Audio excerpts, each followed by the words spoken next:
I would now like to recognize for 5 minutes of questioning the gentleman from North Carolina, Mr. Knott. Thank you, Chairman. Witnesses, thank you all for being here.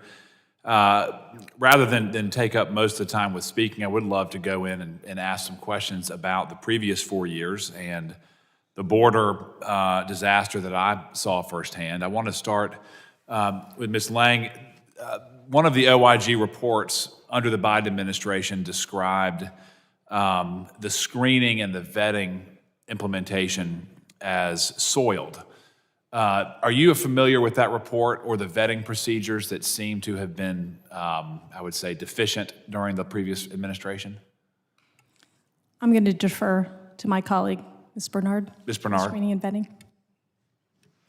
If that is referring to our 2023 report, and I'm guessing that it is on port of entry screening and vetting, yes. Are you familiar? What led to that conclusion?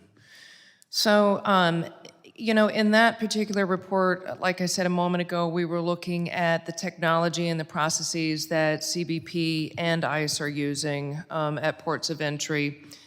And, one common theme that we see in that report and time again is just the lack of situational awareness. There's a lot of, as Ms. Lang pointed to earlier, there's a lot of manual procedures, data inaccuracies, and other lags in getting information from partners that can just reduce situational awareness.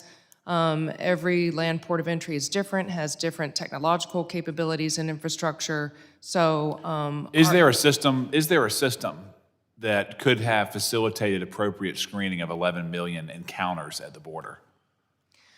I think there's a lot of nuances to that question, but it all goes back to volume, right? And DHS has certainly struggled to keep pace with the volume. Do you know where the decisions were made to allow or to facilitate the number of illegal immigrants at the border or to admit them? Was that in the White House? Was it the DHS boss? Who made those decisions? I think that would be a combination of DHS guidance and federal regulations at the time. Okay. Was there ever any discussion about limiting the number of inflows so that we could vet them more thoroughly?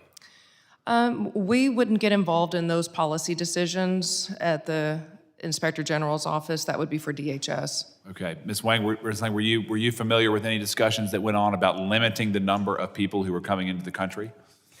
No, I'm not familiar with that. Thank you. Okay. Mr. Curry, in regards to your role in identifying how the department functions most, I would say, with the highest level of functionality, were you aware of any discussions with leadership, the White House under the Biden administration, about limiting the number of illegal immigrants who were coming into the country? No, sir. Okay. Were there any concerns that were relayed to the administration about, we have terrorists coming in, we have drug dealers coming in, we have human traffickers coming in. There are people that want to harm this country coming in because it's a sheer volume. We miss some of them. Were those concerns relayed to your superiors and to the folks in the White House? Well, in our work, we've certainly done a lot of work over the last 4 to 5 years on CBP's role at the border and the processing, and certainly the influx has had an impact on CBP's mission and the number, for example, the number of staff they need to process all those people. So from that standpoint, we've assessed those aspects. Can CBP process 11 million people, known encounters? I submit there's more than 11 million people that crossed over, but is that a feasible ask to say, CBP, you need to process 11 million people in 4 years? Well, traditionally, they've been very short-staffed and struggled with hiring, for example. It's been a big problem to meet the numbers they need in general, so it's been a huge challenge. So is the agency able to facilitate 11 million people coming into the country? Can you facilitate vetting? Can you know with confidence these people are not a threat to the country? Well, honestly, I'm not sure about the exact number of 11 million and what they could do. I can just tell you that based on our work, that we know that they've struggled to meet their mission for a long time and hire the number of people they need in regular times, let alone when there's a surge. In regards to the number of employees that you think CBP needs to secure the border and to effectively protect the homeland, how many more people do you think you need?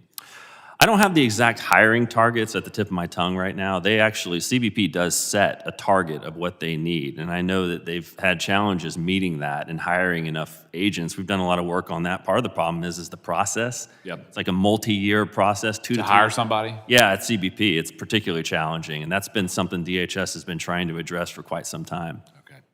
Mr. Chairman, I yield back.